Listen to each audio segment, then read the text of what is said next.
yasa alamsa kunnafoniw sɔrɔ cogo min na k'a to aw sigiyɔrɔw la an bɛ kibaruyaw daminɛ ni mun ye o ye k'a fɔ min ye an ka furancɛla fanga ɲɛmaa ye Colonel Assimi Goïta ale kɔni tun ye laseli kɛ sa laseli min ye tali kɛ wolomasiri tabaw ka san 63 sɔrɔli la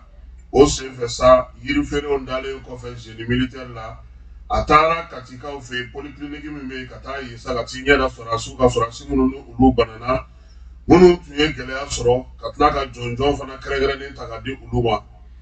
nka min ye sɔrɔdasiw ka ni san 63 in hukumu kɔnɔna fana na Colonel Assimi Goïta a ye sefa wari miliyari 6 a n'a kunkanfɛn sɛki a y'o ta k'o di Sadio Kamara ma ko yaasa sɔrɔdasi minnu banna kɛlɛdagaw la o bɛ se cogo min na ka kɛ olu kumariyabaa ye yaasa ka se ka musaka min bɛ d'u ma san 10 kɔnɔna na o baara olu ka se ka kɛ waleya in senfɛ fana Belerusiw ka muso minnu bɛ u ka kan kɔnɔna na fana olu ye dugawudon sigi sen kan kuranɛ kalanba o kɛra Belerusiw ka kan ale kɔnɔna na n'an bɔr'o la sa an b'a fɔ ko min ye EDM affaire ye a baabu jalen don nin waati in na kaki fara ɲamara maaw ko bɛ ka kɛ ko mun y'u kamana guwan ne fana bɛ maaw hakili lajigi mɔgɔw b'a dɔn ko général joli bɛ kaso la bi wa ministre kɔrɔ min bɛ kaso la mɔgɔw b'a da dɔn politique ma falen mun bɛ kaso la bi mɔgɔw b'olu da dɔn n'i y'a mɛn ko b'i kamana guwan a ɲɔgɔnna de ma kɛ tiɲɛ don maaw ye ɲɔgɔn jigi ye fo lahara sabu fo alijinɛ nka o man k'a to an ka fili kow ma k'a kɛ n'a sɔrɔ a ɲɔgɔnna wɛrɛ ma kɛ Colonel Assimi Goïta y'a fɔ bɛɛ lajɛlen ɲɛna yan ko ni lutte contre la corruption ko n'u ko k'a daminɛ ko seginkɔ t'a la tuguni o seginkɔbaliya in o de la Cour suprême ale fana ye baaraw daminɛ falayi a ko ndayilen don dɛ directeur kɔrɔ 2 EDM kɔnɔna na olu bilara kaso la ministre kɔrɔ 1 EDM yɛrɛ la jɔyɔrɔba tun bɛ maa bolo ni san 5 laban in na a bɛɛ lajɛlen bɛ kaso la wa o ma dan o ma dɛ halisa weleli bɛ sen na ka ɲɛsin maaw ma maa minnu bɛ yen ni olu ye baara kɛ énergie yɛrɛ kɔnɔna na o maaw ye jɔnniw ye minnu tun bɛ yen n'olu tun bɛ marché kow ɲɛnabɔ minnu tun bɛ yen fana n'olu kun sen bɛ kow caman na wa hali ministre dɔw bɛ yen jɔyɔrɔ b'u bolo olu bɛ ka wele ka ɲininka énergie ko in na nin kɔni kɛlen don min ye anw ka fantan jate la maa minnu bolo ko wariba bɛ u bolo n'u tun bɛ baara kɛ énergie kɔnɔna na olu ni jamana de karilen don ɲɔgɔn na dunko juguya ni yuruguyurugu la ko daminɛ don a ma kun foli fɔlɔ a dun fɔra ko maa si kana to yen dɛ ko maa n'i tɔgɔ yera nin na kɛba ko k'i wele o de la Cour suprême a dilen don ko dilen don maa min ma Cour suprême na ale dɔnnen don Timo e tɛ Timo dɔn ni e ye maa tatɔ Timo fɛ ka t'i ka so fɛn min tuma min na a bɛ juge siège la n'u ye kiiri tigɛ ka kuma bɛ fɔ k'a ban a b'a fɔ a b'a ka assesseur ɲininka aw fɛla ye jumɛn ye n'u ko mun na ko parce que ko na an ye suspension kɛ fo délibération aw tɛ ne ye dɛ n tɛ avocat ye n tɛ magistrat ye n tɛ client de soi n'a kurula ni Timo y'a kɔ dɔw banna wa keba n'i taara Timo fɛ yen fitiri dugu bɛ jɛ k'i to yen n'a ye seli daminɛ fo kiyama jɔ don a tɛ tila seli la rendez-vous so non o de la a bɛ fɔ ko maaw ma i ɲɛsin i ka baara ma i bɛ se min na o kɛ i k'a tɔ i k'o ye k'o to yen gɛlɛya man kan an ka jamana kɔnɔ bi bɛɛ de bɛ fɛn bɛɛ dɔn an bɛɛ ye wane ye fɛn dɔ la o de bɛ ka an sɛgɛn énergie ko in an bɛ se ka min fɔ ka fara a kan kɛba o ye k'a fɔ ko tiɲɛ yɛrɛ la sɛgɛsɛgɛli kun fɔlɔ min kɛra pôle économique kɔnɔna na i b'a dɔn ko Bino de kɔni taara ni sɛbɛn ye k'i dama kasi pôle économique mɔgɔw ye ale ye sɛbɛn don min kan n'o ye citerne 59 ye kɛba ko o tɛ sen kan dɛ o ma kɛ sababa ye dɛ parce que o citerne baara min kɛra o citerne ko la o tɛmɛna fo laɲini yɛrɛ kan yɛrɛ nka ko in taara wolo ko la maaw bɛ yen depuis san 2018 fo sisan k'a fɔra k'u ka carburant min di énergie ma olu fana m'o di dɛ Bino m'o ye Bino ta kɔni kɛra ko carburant min sona ale ɲana na ale ɲɛ ye min ye nka o kɛrɛfɛ min tun bɛ yen n'ale m'o ye ni sɛgɛsɛgɛli y'o bɔ o de bɛ t'i yɛrɛ sɔrɔ fo 20 millions de litres de carburant na Keba a bɛ se ka t'i jɔ sefa wari miliyari 8 na kunkanfɛn na ni san laban in kɔnɔna na min kumaniyara an ma wa groupe électrogène ko o dossier fana n'a a fila bɛ karilen don ɲɔgɔn na ɲɔgɔn fɛ donc ko in a sera a seyɔrɔ la sabula sɛgɛsɛgɛliw kun kɔnna ka kɛ yanni nin baara ninnu bɛɛ lajɛlen ka ɲɛ sɔrɔ n'an bɔra énergie la an y'a ye k'a fɔ ko nin waati laban in na bɔlɔlɔ sanfɛ muso dɔ ale y'a ka baarakɛla k'o minɛ k'o ba dɛmɛ dasi a n'a terimuso an lamɛnbaaw ka hakɛ to ka tila k'o dulangolo foto ta k'o bila bɔlɔlɔ sanfɛ waleya in sɔrɔla mun fɛ an ka sɛgɛsɛgɛliw la Keba npogotiginin n'ale bɛ baara kɛ muso dɔ bolo o muso in o de nana npogotiginin ye k'a fɔ budon dɔ b'a bolo a ka so kɔnɔ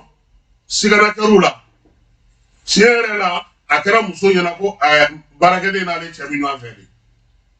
o sigana de sen fɛ sa o kɛlen ka budon ye baarakɛla bolo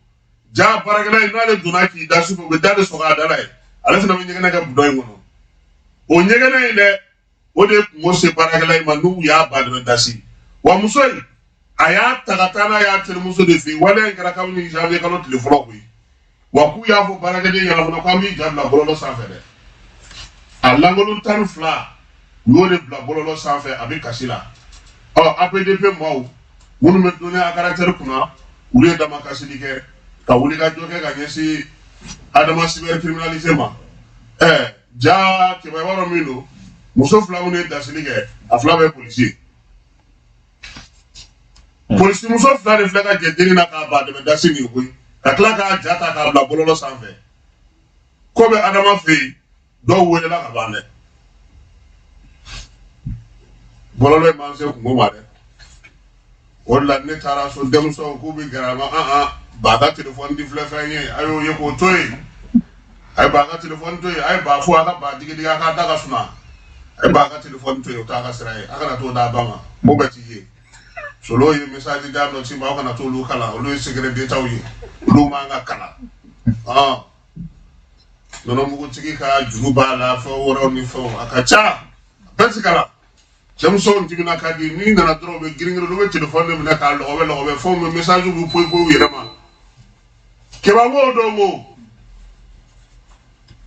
an taara an mɔgɔ an den dɔ ka furu siri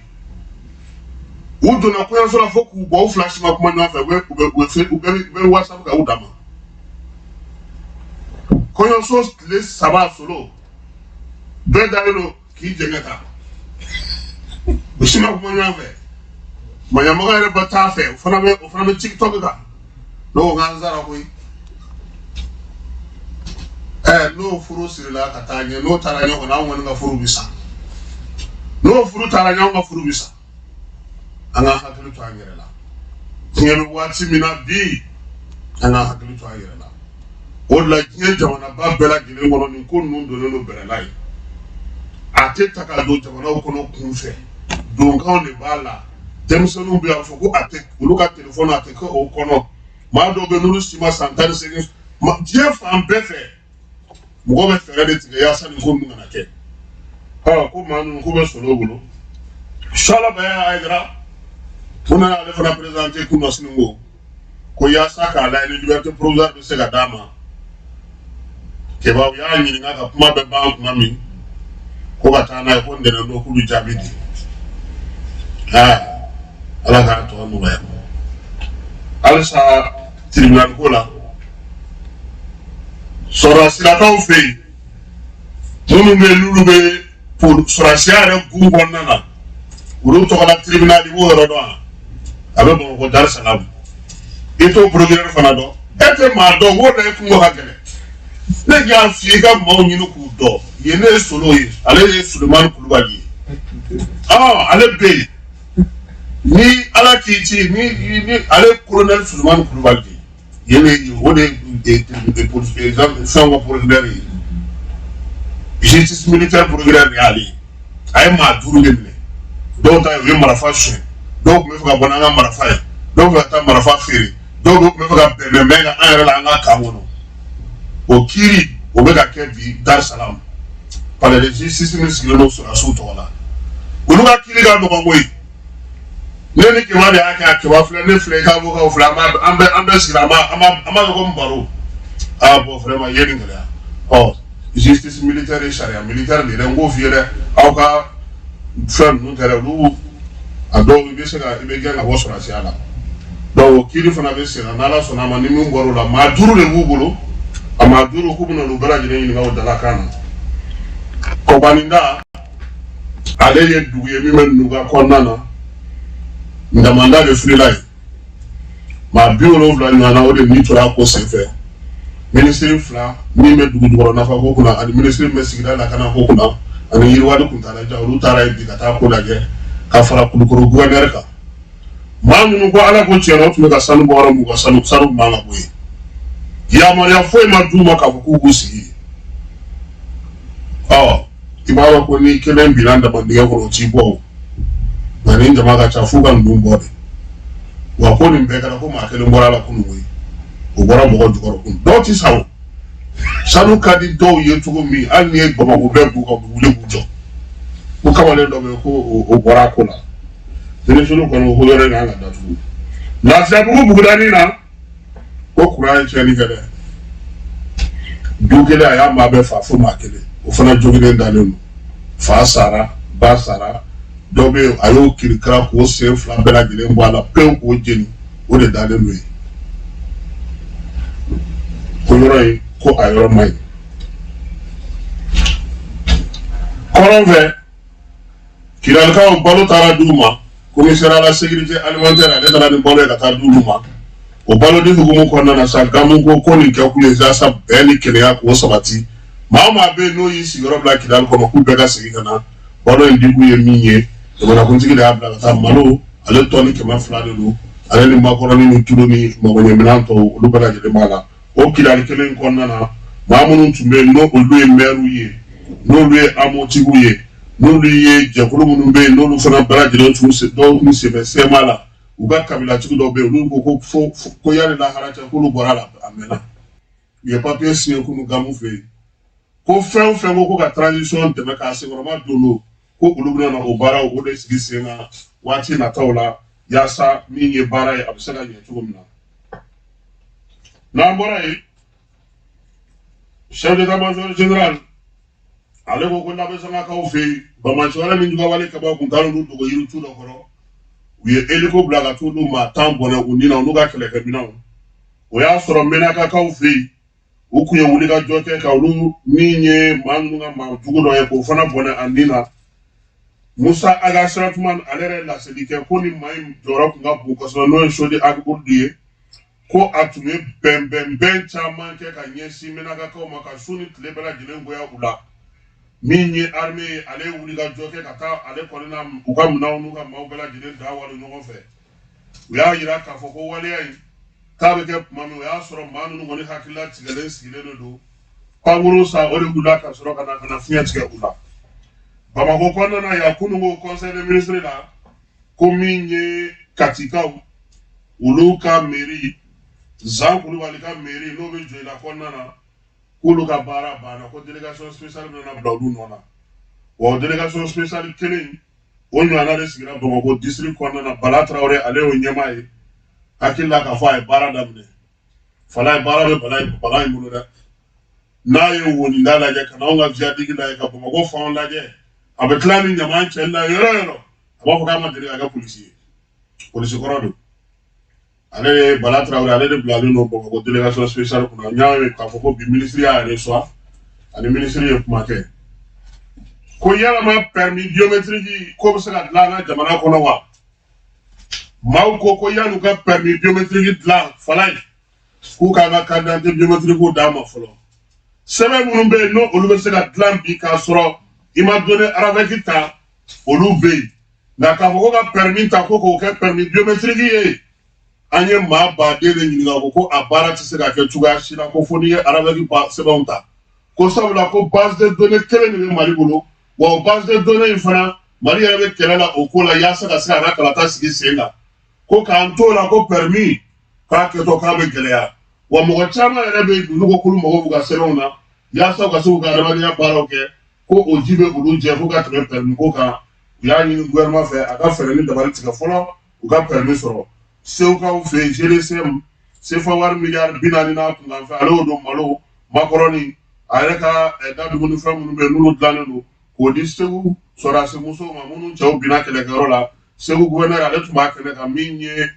commandant de zone Yusuf Umar Sise n'o bɛ Segu Wolomasiri tabaw kunna ye ale yɛrɛ tun bɛ GDCM ɲɛmaaba n'o o ye Modibo Keyita ye ale yɛrɛ fana tun b'a kɛnɛ kan Kayikaw fɛ yen k'u ye siganama dɔ minɛ ko a tɔgɔ ye ko Amadi So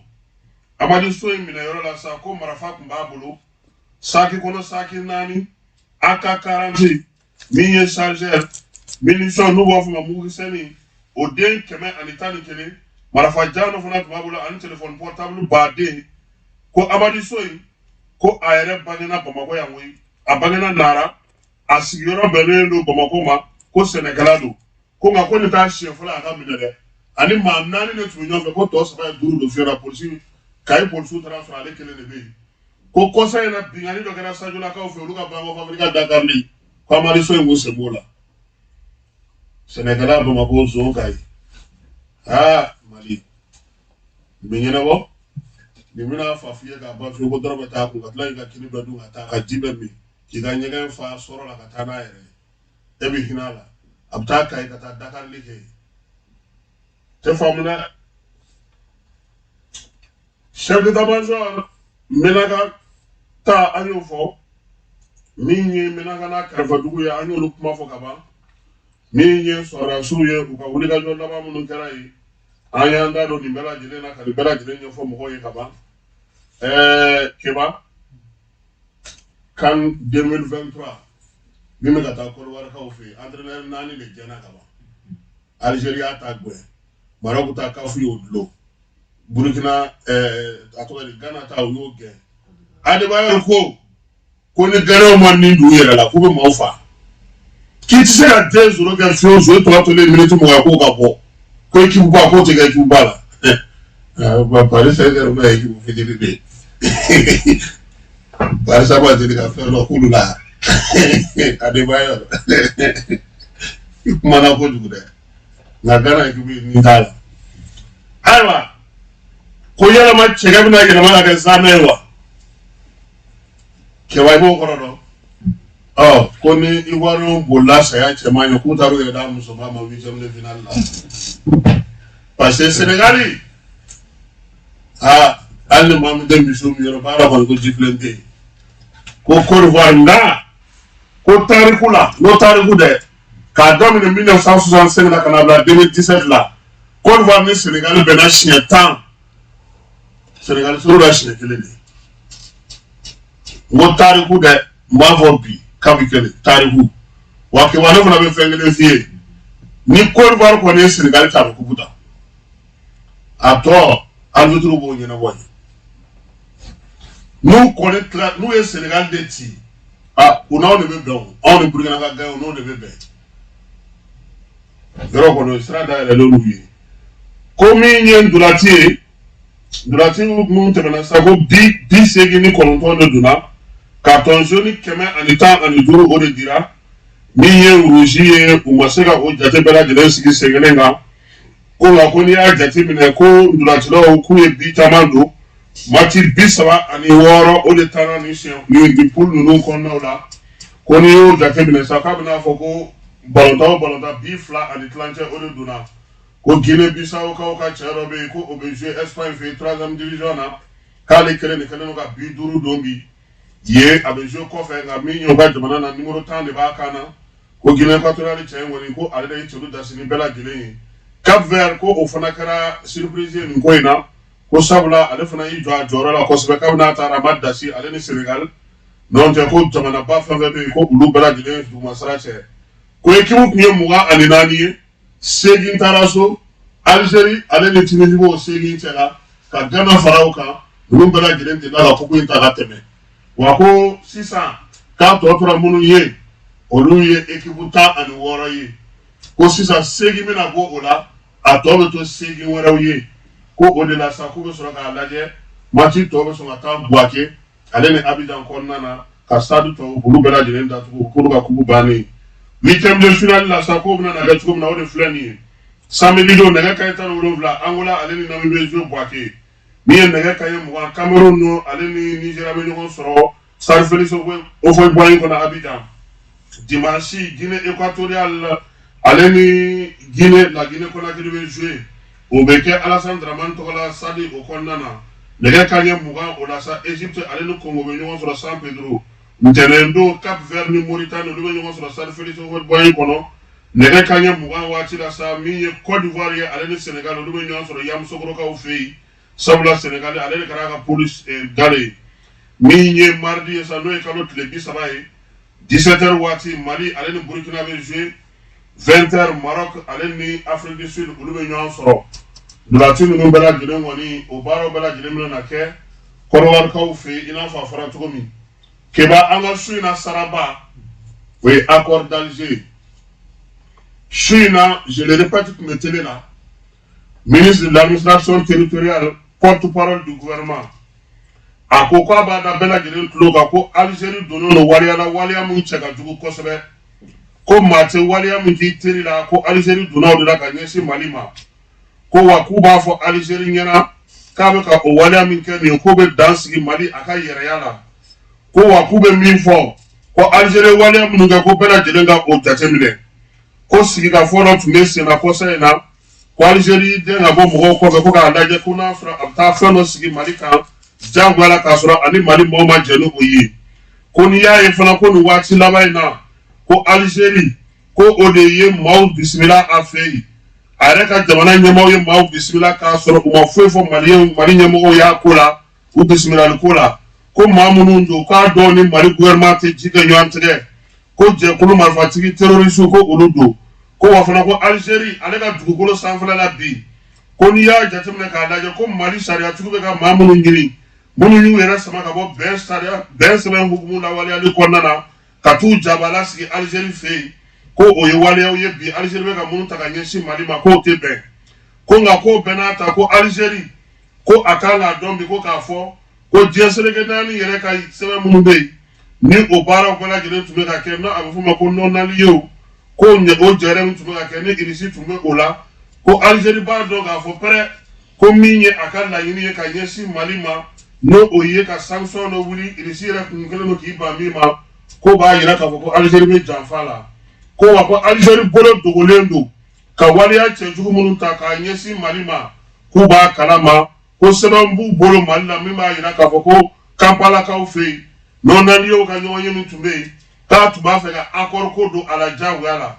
ko wa ko Mali k'a b'a fɔ Algérie ɲɛna k'a bɛ ka ko minnu kɛ nin ye a bɛ ka waleya minnu kɛ nin ye k'a b'a kalama a b'a dɔn fana k'a fɔ a ka danganiyaw b'a bolo o de la a ma sɔn fiyewu min ye jɛrɛ in na maa ma falen minnu tun bɛ yen olu ye laɲini minnu kɛ ani ka kɛ ni Mali yɛrɛ ka kumakanw ye k'a essayer k'u bɛ yɛlɛma don sɛbɛn min bɛ o baara kuncɛ la ko o sɛbɛn o danganiya bɛ Mali bolo bi ko kow bɛɛ lajɛlen kɔfɛ sa jateminɛw bɛɛ lajɛlen kɛlen k'u y'a ye k'a fɔ ko Algérie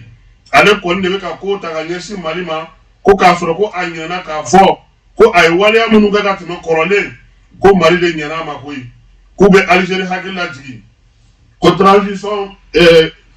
b'a fɔ bɛɛ lajɛlen ɲɛna ko bɛɛ ka kɛ u seere ye k'u yɛrɛ ɲɛ b'a la k'a fɔ ko bi Algérie bɛ ka waleya min ta ka ɲɛsin Mali a furancɛla fanga ma ani Mali jamana ma nin waati in na ko k'a sɔrɔ conseil de sécurité ni o ye jɔyɔrɔba ye o bɛ a bolo a b'o hukumu kɔnɔna na k'o bɛɛ la ko sariyaw ni fɛn minnu bɛ yen baara minnu kɛlen don ko Algérie bɛ k'olu bɛɛ lajɛlen sɔsɔ an ka jamana kɔnɔ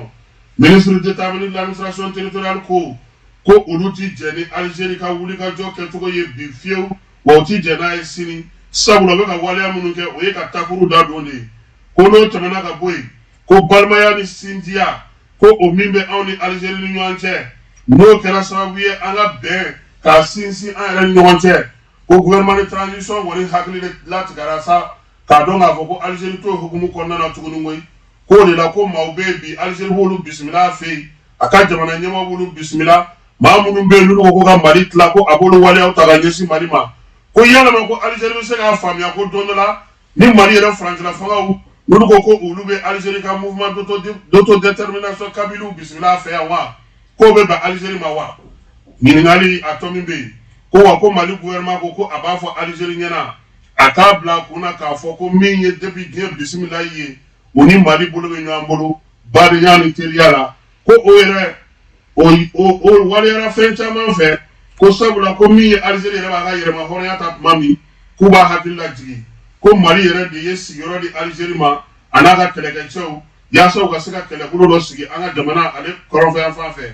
ko Mali sen yera kɛlɛ la fana yaasa min ye Faransi ye n'o tun b'a fɛ ka Algérie minɛ ka k'a ta ye k'u dɛmɛ kɛlɛ yɛrɛ la ka marifa ta k'u dɛmɛ ko wa ko Algérie man ka ɲinɛ min kɔ ko waati o waati Mali jamana ɲɛmaaw yɛrɛma hɔrɔnya ta waati n'u taara diɲɛ seleke naani kɛnɛ o kɛnɛ kan Algérie bɛ yen wo Algérie tɛ yen wo ko Mali de bɛ Algérie tɔgɔla kuma fɔ k'a jaso k'a bamu k'a k'a ta ye k'a kɛ i n'a fɔ a yɛrɛ fari fan dɔ ko bi ko n'o Algérie bɛ ka na nin waleya kɛ k'u k'u hakili lajigi k'a fɔ ko kunun tɛmɛna ko de la ko an bɛ bi la ko wa k'u b'a fɔ Algérie ɲɛna fana k'a fɔ a bɛ ka baara minnu kɛ ni OTAN ye a bɛ ka bamaja wale ninnu ka wale kɛbagaw dɛmɛni min kɛ a bɛ ka fɛn o fɛn kɛ dibi la ani ka jɛkulu marifatigiw dɔw sigi a fɛ yen min ye terroriste ye k'olu ka jabala ye ko Mali ye nin bɛɛ faamu ko lasa ko Mali b'a fɔ a ɲɛna ko bi ko olu kɔni u sinsinnen don u danganen don k'a fɔ halisa Algérie bɛ se ka segin a kɔ yaasa ani Mali badenya ni teriya min b'a ni ɲɔgɔn cɛ u ka o sinsin ko n'o tɛ ko bi ko Mali ka taama sira dɔnnen don dɛ ko sabula jamanakuntigi Assimi Goïta ye taabolo saba minnu fɔ ko u b'a labato maa tɔw la cogo min k'a bɛna labato Algérie fana na ten Mali ka yɛrɛma hɔrɔnya k'o sabati Malidenw olu hakilina ye min ye olu b'a fɔ ni maa min ka baara kɛ k'o sabati ko wa fana ko Malidenw ka hakɛ k'o ta ka baara kɛ n'o ye baara fɛn bɛɛ lajɛlen na k'u bɛna o ta k'o ɲɛsin Algérie ma i n'a fɔ o ni jamana tɔw b'a kɛ cogo min ko Ala ka Mali kisi Ala ka Mali tanga ministre d'État ministre de l'administration territoriale porte-parole du gouvernement colonel Ablaye Maïga Bamako le 25 janvier 2024 communiqué filanan n'o ye communiqué 65 ye Mali gouvernement ko a bɛ k'a jateminɛ k'a fɔ ko min ye accord de paix n'o o sɔrɔla Algérie kaw fɛ n'a tɛgɛ nɔ bilara Mali kɔnɔna na san 2015 ko o kɛcogo bi ko bɛɛ lajɛlen b'a dɔn k'a fɔ ko min bɛ senna o kɔnɔna na ko waleya damadɔw kɛra ko kan ka maaw hakili lajigi o la ko ye yɛlɛma min kɛra jɛkulu marifatigi lakodɔnba jɛkulu marifatigiw olu minnu yɛrɛ ko k'u bɛ bɛn sɛbɛn lawaleyali la k'olu bɛɛ lajɛlen yɛlɛmana ka kɛ bamancɛ wale ni juguya wale kɛbaaw ye ko wa ko Mali kiiri mɔgɔw ko olu bɔ u nɔfɛ bi yaasa ka se ka u kiiri ko min yɛrɛ ye diɲɛ seleke naani ye n'ale ko k'a bɛ bɛn sɛbɛn lawaleya an ka jamana kɔnɔ k'o dɛsɛra ka bɛn sɛbɛn lawaleya ko wa ko kuma caman Mali furancɛla fanga ye damakasi kɛ k'a f'u ɲɛna baara bɛ ka taa cogo min a tɛ ka se ka kɛ ten ko laɲini min kɛra jɛkulu marifatigiw fɛ u ka marifaw bila u ka na u ka don DDR kɔnɔna na u k'u ka lisiw di ko bɛɛ lajɛlen ma se ka kɛ ko min ye chef de file de médiation n'o ye Algérie ye ko bɛɛ kɛra ɲɛ wagalen ɲɛna a ma kala dɔ i ɲɛna ka bɛn n'a ye Mali ka fɛn sabanan ye min ye ko ye k'a fɔ bi accord d'Alger a talen don ka kɛ Algérie yɛrɛ bolo ko ye ko min n'a b'a fɔ k'a bɛ yanga ko k'i bila Mali kunna ka Mali ka kumaw fɔ ka Mali ka kow ɲɛnabɔ ko ka nin bɛɛ lajɛlen lajɛ sa ko nin ye waleyaw ye bi waleya mun b'a to Mali gouvernement ale b'a yira diɲɛ bɛɛ lajɛlen na ko accord d'Alger k'a tɛ se ka lawaleya tuguni Mali kɔnɔ ko accord min sɔrɔla Algérie kaw fɛ yen n'a tɛgɛ nɔ bilara san 2015 san ko a ye gɛlɛya de lase Mali ma k'a mana ni lafiya fosi ye ko wa ko k'a daminɛ bi la sa k'a bɛ segin a kan siɲɛ 3 dɛ ko Mali gouvernement k'a tɛna wuli ka jɔ foyi kan tuguni ka accord in ko k'ale sinsin an ka jamana kɔ kuma tɛ ko k'a labato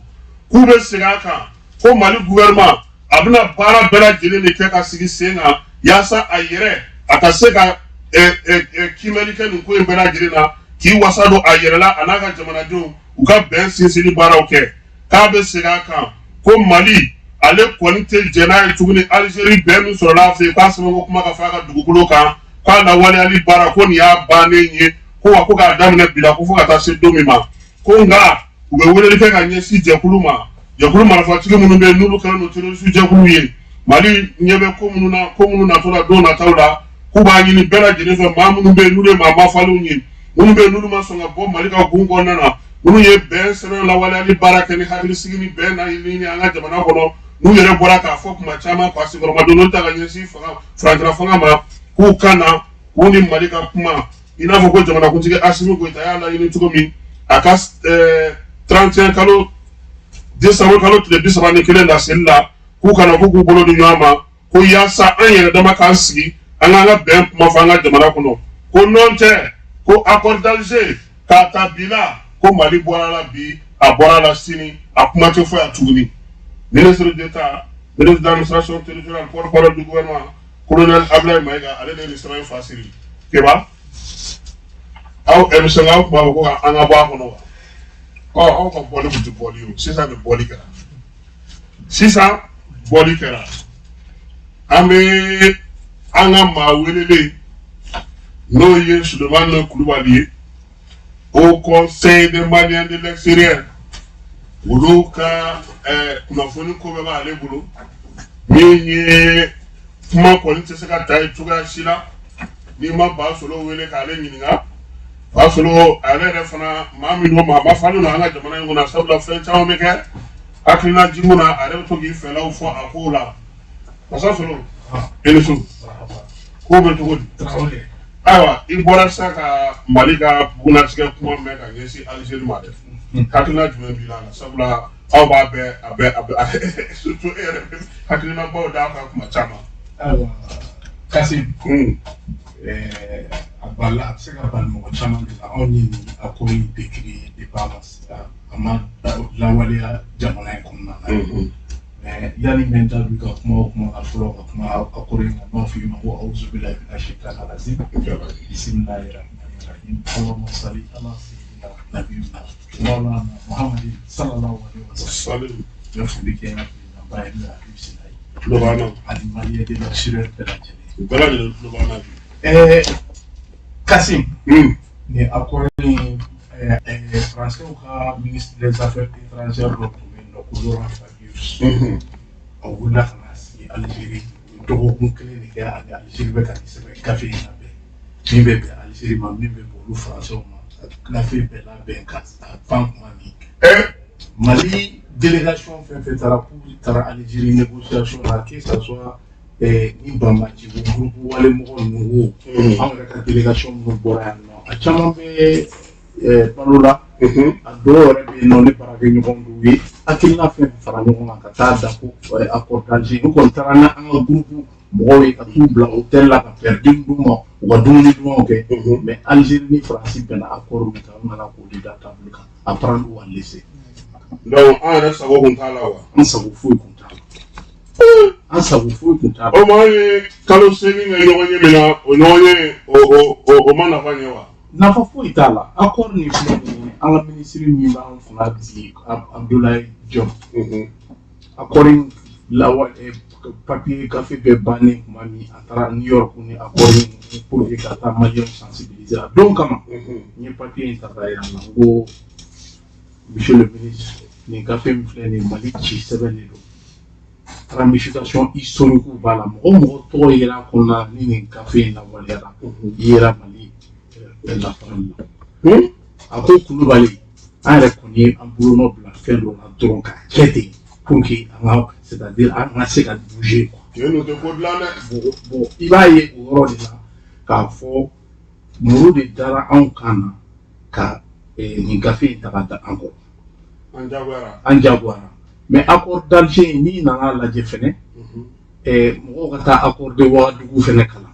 i bɛna ye k'o fɛnɛ kun ka jugu ni accord d'Alger ye min y'a to an taara kalata la san 2013 min y'a to an taara mɔgɔ min y'a bolonɔ bila k'an bila ka taa kalata la n'ale yɛrɛ y'i ban ka taa kalata la a wagati voilà donc c'est pour se dire que fɛn ɲuman de kun tɛ n b'o f'i ye k'a waleya cogoya di Ibrahim ala ka hinɛ Ibrahim Boubacar Keïta la a taara an fɛ États-Unis comme ne ye maliyɛn ye ne kun sigilen don Amérique an n'a ye ɲɔgɔn kuma ɲɔgɔn ye a ko ani accord d'Alger in na accord de Ouagadougou in na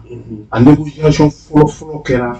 Dakar de a y'a sɔrɔ Alassane Ouattara de tun ye président CEDEAO ɲɛmɔgɔ ye ale jiginna hôtel min na ani Blaise Compaoré bɛɛ jiginna o hôtel kelen na a ko sufɛ a wulila ka taa Blaise ka da Congo k'a bɛ fɛ ka kuna nyuwa kali Blaise kuma na fu Blaise kuku kibaria jume kali kwa ma ndo Franka gelambe nga jamana la anga ndo demeka gelambe malika ka woni bon sema wale ambe ka tenga jamana kambi fi kande o Blaise kwa ma bise ki deme fin la grand frère ndi deme kale re mi so jali ba bora e Blaise ka chambre tara o du se ku yi so kene ka kale afola san wotrai ko emenela be bambachi wale ni chini na koronfe fuke fuga sirata ni fuma sirata na mali bina idea ko ala san yi gele maka fo Blaise ko ele médiateur ko qu'est-ce que tu penses o Blaise ko wale a fait ni na emenela fe ko emenela be exécuter ko kololo be mali de fa fela la mali de kele meta ipi isi terene akore ko kan alors min kuma na souve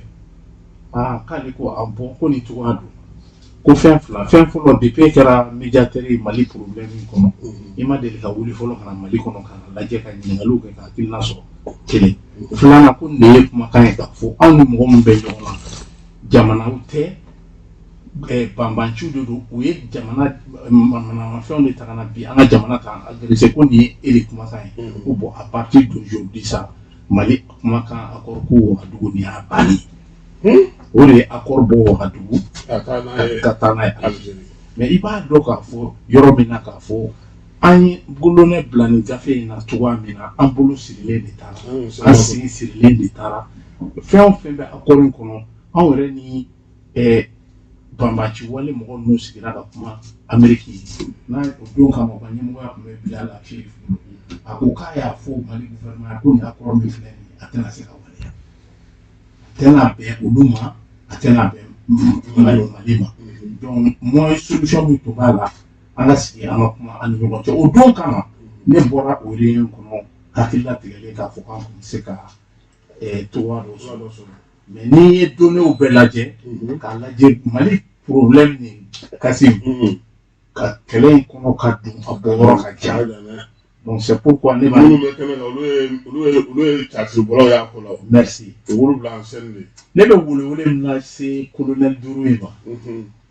n'u kulo bɛ n'aw kan lamɛn n'u kulo tɛ n'aw kan lamɛn ne sigira tubabu jamana de kan ne bɛ tubabu baara kɛ bolo dɔn an n'u taara ekɔli la ɲɔgɔn fɛ an n'u ye baara kɛ ɲɔgɔn fɛ an denw taara ekɔli la ɲɔgɔn fɛ le monde là est très brutal comme Sarkozy a fait tout le monde l'Europe est le continent le plus sauvage le plus brutal diɲɛlatigɛ tɛ kulonkɛ fɛn ye ni tubabu minnu nalen filɛ nin mais colonel Duru Sanogo min kɛra Sanogo la ni u ye Sanogo minɛ k'a don kaso la o kɛra o kɛlɛ donna Sanogo ni politiciens de cɛ mais nin ko min filɛ nin n'u filɛ ka jɔyɔrɔ min ta k'u jɔ a kan a kɛlɛ tɛ politiciens kun kan bilen professionnels ninnu kun kan bilen a kɛlɛ bɛ diɲɛ fangabatigi n'o ye Faransi de kun kan ye k'a fɔ ko dɔ bɛ dɔ janfa choix t'u bolo bilen k'a fɔ e mana ni janfa ko i ni ninnu bɛ coopérer u ye min kɛ Patrice Lumumba la k'a faga k'a su ta k'a bila asidi la fo k'a ɲi o dɔrɔn de ta k'o kɛ prévu ye san bi yirika tɛmɛna ka sɔrɔ o ɲi yɛrɛ a b'u ka service dara agent min bolo kɔsa na de o ye ɲi lasegin mais n'u aw ma ɲɔgɔn minɛ n'u y'aw sɔrɔ aw ɲi yɛrɛ tɛ ye tubabu tiɲɛni fɛn n'o ma ɲi kulonkɛ tɛ yen jamana in sera yɔrɔ min na jamanadenw an k'an ka contradiction secondaire bila k'an bolo k'an di parce que an ka jamana in bɛ crise existentielle de kɔnɔ donc an ka sɔn a ma jamana marala bolo min kan san 32 tɛmɛnen jamana marala de façon transactionnelle minnu ye mara kɛ u nagakɔrɔla n'u kɛrɛfɛmɔgɔw bon sisan jamana bɛ ka mara de façon transformationnelle donc o bɛ kɛ cogoya min na n'an b'an bolo di ɲɔgɔn ma an b'an bolo di ɲɔgɔn ma an ka kuma. ayiwa i welekun ye min ye bi o ye kuma min bɛ bɔlɔlɔ kan ni o ye maliden minnu bɛ kɔ kan an ye dɔ sɔrɔ an b'a fɔ i k'a tigi lamɛn fɔlɔ n'o bɔra yen e ni ne na masara an ka sɔrɔ da la yan. Kassim Traoré salamu alaikum ni Keita Sadou Kule de bɛ ɲɔgɔn fɛ ala n kun b'a fɛ ka min fɔ Maliyɛnw ye ani Mali autorité pour que maaw ka faamuyaba sɔrɔ ko in na an bɛ waati min na komi bi an b'a dɔn gɛlɛya bɛ yɔrɔ fɛ gɛlɛya bɛ Mali mais gɛlɛya fanba nin bɛ maliden minnu bɛ ko kan fanba b'anw de kan n'a fɔra kana dɔ fara o gɛlɛya kan an bɛ waati min na o bɛ kɛ ten an b'a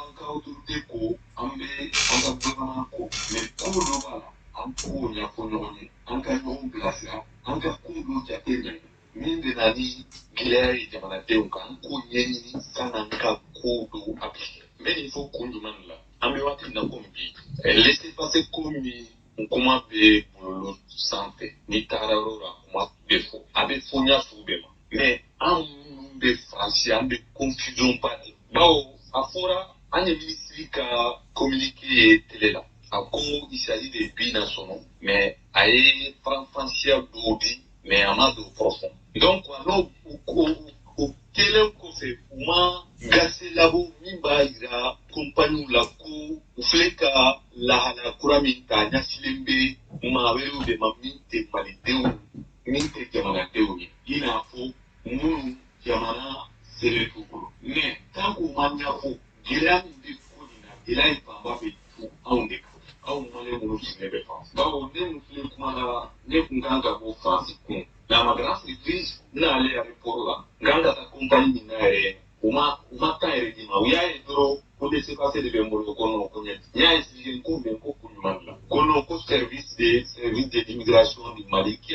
nous a envoyé un formulaire k'a fɔ ko maa n'a nana kana to a ka avion ta tant que ni passeport de t'a bolo ni Mali passeport de t'a bolo ne ko n k'o bɛ se ka kɛ cogo di n ko laissez passer min filɛ nin ye ka d'aw ma Mali consulat de ye nin d'aw ma et puis passeport min filɛ n bolo Mali passeport de la date tɛmɛna mais a numéro de filɛ laissez passer in kan donc il est valable pendant 3 mois o de la n tɛ se ka voyager ni laissez passer in kelen ye tant que passeport kɔrɔ min n'a tɛ bolo u bɛ ɲɔgɔn dafa Mali gase de don consul ka taafo b'a la fɛn b'u Mali fɛn b'u b'a la u ma taa ɲɛ ma donc n seginna kunun n tagara consul la bi bon ka taga n ka passeport déposé a tabataba a ma nɔgɔn compagnie ko k'u tɛ billet d'i ma tant que mana ni passeport kura ye ko parce que Mali autorité de y'a exigé olu kan donc nin kuma nin an bɛ autorité interpellé u ka bɔ u ka ko nin expliquer mɔgɔw ye ou u k'a fɔ ko a bɛ bɛɛ de kun kan i ye maliyɛn o tɛ maliyɛn a bɛ bɛɛ de kun kan comme ça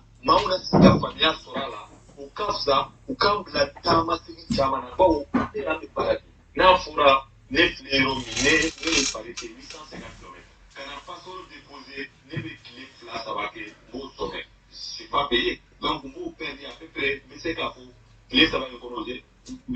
230 ou 250 ɲɔgɔn kɛ n'a fɔra i y'o bɛ perdu sɛbɛn min kama i ma se k'o sɔrɔ mais sɛbɛn u yɛrɛ de ko ne ka taga ko bon komi ne ye passeport déposé a tɛ se ka bɔ sanni taga kuma cɛ parce que ni passeport min ta fana passeport in ye u ka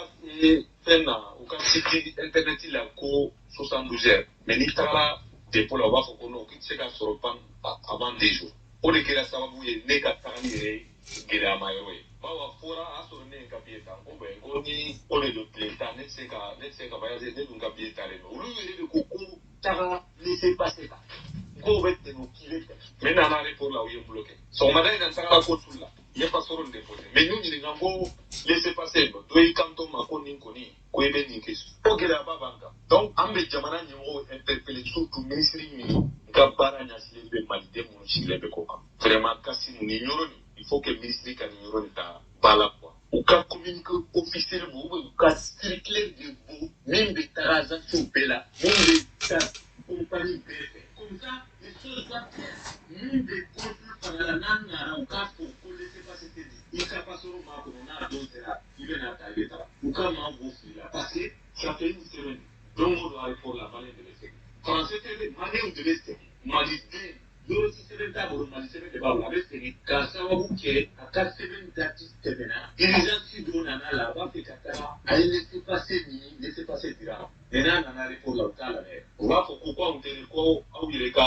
ɲɛmɔgɔw ninnu k'aw ka jamana de y'a kɛ k'an kana mɔgɔ si bila ka tɛmɛ ni passeport maliyɛn b'i bolo ou bien ni visa t'i ka passeport la donc mɔgɔw a bɛ confusion ba de kɔnɔ il faut k'u ka ɲɛfɔ an ye an bɛ se ka faamuyali sɔrɔ a la Kasimu ne ka tile 3 nin filɛ nin ye n ye min perdu ala dɔrɔn de b'a la an bɛ fitiri minnu n'an taga kuma sera an bɛ mun fitiri minnu fara ɲɔgɔn kan ala kolon fana kana bɔ n'a fɔra à la dernière minute o bɛɛ fana ka taga don k'u la ko minnu vraiment i ma sigi ni min ye o bɛ maa dusu la kasi quoi o ye ne tɔɔrɔ de an kana sɔn ka ɲɔgɔn tɔɔrɔ jamana la an ka bɛɛ ka hakɛ d'a ma a y'a faamuya tile 2 in na ne ye min perdu tɛ se k'a fɔ ne kelen tɛ mais n bɛ kuma ni n ka cas de ye parce que n ye laissez passer ta 35 euros presque 50 ko n ka billet ko n ka 25 fara kan c'est quoi 180 euros. Bon, Kafra, il passe au minta 186 euros. Côte les ça va, vous mettez qu'il faut les temps. Donc, on y bankaya. Tant que nama fo d'autres faits, ni fait ma fara ka fait la bala. Mais nama fo, pas ni fait ma bala, fait que na la fara. C'est le malin de le français. Na fora kanene muka ni shiro junta, kanu ni pela pour que go, ndonu ni pau ni mba muso mu benku kanasiala. Ne akila we jamana demede, kata frake, kata ukadunu sola, kata shiro man, to kana si no la ukana si kelema am préfère la ka si kelema ka shiro nula jamana de oui jamana de vidéo donc en fanani de le kanka il faut que mali autorité ko yo ja pe quoi mali de nous de coca surtout nous de France ma pour France doit mali de nous de France doit de mais en taille en cas de juna be parce que en ta qui la nous de en ta qui la nous de mais nous il y a qui ma yo oui mal consulter ayiwa solo ayiwa ne kɔni ye min faamu parce que i gela asa dugure a ye fɛn fila de fɔ ne ye min faamu autoritew olu ka kunnafoni dibaliya ani kɔnsila o tɛ maliyɛnw bonya a bɛ se ka kɛ ko in aw bɛ dɔ kalama ala ka tɛmɛ kan parce que ɲɛ b'a la bi bɔlɔla ka maa mun bɛ ka nɛni o ye au conseil de malien de l'extérieur de bɛɛ bolo ɲɛsinnen don aw ma aw bɛ ka dasi fan bɛɛ fɛ. an tɛ se ka dasi mais o tɛ baasi ye. kibaruya yɛrɛ ye jumɛn de ye mun de bɛ yen. kibaruya ye l'œuvre ne peut pas être plus grande que l'ouvrier. ni bolo tɛ fɛn min kɔnɔ. i t'o ɲɛdɔn. a tɛgɛ nɔɔni tɔ ko caman b'a kɔnɔ n'i y'a lajɛ i bɛna dɔn k'a fɔ ko min don ko nɔgɔn tɛ. muru ka da ka bon sogo ka fasa n ye message dɔ ci e yɛrɛ ma i bɛ se ka message in kalan ni tilala n ka explication dili ma parce que an ye usurpateur dɔw ye ligne kan bi ka bɔ bɔlɔlɔ kan ka kuma caman fɔ o conseil ma ni i jɔ a jɔyɔrɔ la o conseil ka lasigiden minnu bɛ CNT kɔnɔ n y'a message ci ma ministre de kumakan ye nin o conseil ka délégation minnu wulila ka taa a voir a ko kɛra su kelen olu y'a information sɔrɔ a Bruxelles ani ministre ye ɲɔgɔn sɔrɔ états généraux de l'éducation na honorable Amidou président Amidou Traoré a y'a kuma fɔ ministre ye a y'a fɔ a ye yɔrɔ min na ministre ye ko ta tɛgɛ la immédiatement ka ɲɛmɔgɔ ka kibaruya lase sanfɛ u ye réunion d'urgence kɛ pour que ka a ko walawala. Amidou b'o kɛ o. délégation min tun taara ministre kuma ɲɔgɔnya Amidou Traoré b'a la. Bamse Cissé b'a la Bouye Cissé n'u b'a fɔ a ma Bamse madame Jara Sisabane o b'a la Mamadou Awa Gassama b'a la mɔgɔ ani mɔgɔ kelen wɛrɛ u wulila ka taa ministre fɛ yen ministre y'u bisimila k'u kuma ɲɔgɔnya gouvernement ye décision minnu ta gouvernement ye wulikajɔ minnu ta ka nin ko sɛgɛrɛ o laɲini n balimakɛ min kumana bi je crois que a kumana ka n'a dɔn n'a sɔrɔla a ye nin information ninnu sɔrɔ kɔlɔlɔ fɛn fɛn tun bɛ o kɔnɔna na an bɛna don o détail kɔnɔ o bɛ point 10 kɔnɔ o point 10 gouvernement bɔra ka nin gɛlɛya in bɛɛ expliquer mais ne ye binationaux de ye ne den wolola États-Unis kasi man ka tiɲɛ fɔ ɲɔgɔn ye anw bɔra yan ni Mali passeport de ye an taara n'o de ye. I mana nationalité sɔrɔ jamana o jamana la o nationalité o dugu jamana passeport tɛ se man ka bila Mali passeport sanfɛ e bolo bi nationaux i ye yan ta ye i ye yan fɛ la munna yan fɛ yɔrɔ la i tɛ sariya sɔsɔ ye i bɛna jamana de kɔnɔ ka na i fa jamana i wolo jamana kɔnɔ k'i bɛna sariya sɔsɔ ye n'a fɔra ko travel document n'i bɛ voyage kɛ document spécifique dɔw de bɛ yen i b'o ɲini k'o kɛ. An ka autorité ye ko caman nɔgɔya mɔgɔw bolo dɛ mɔgɔ caman kun bɛ na o passeport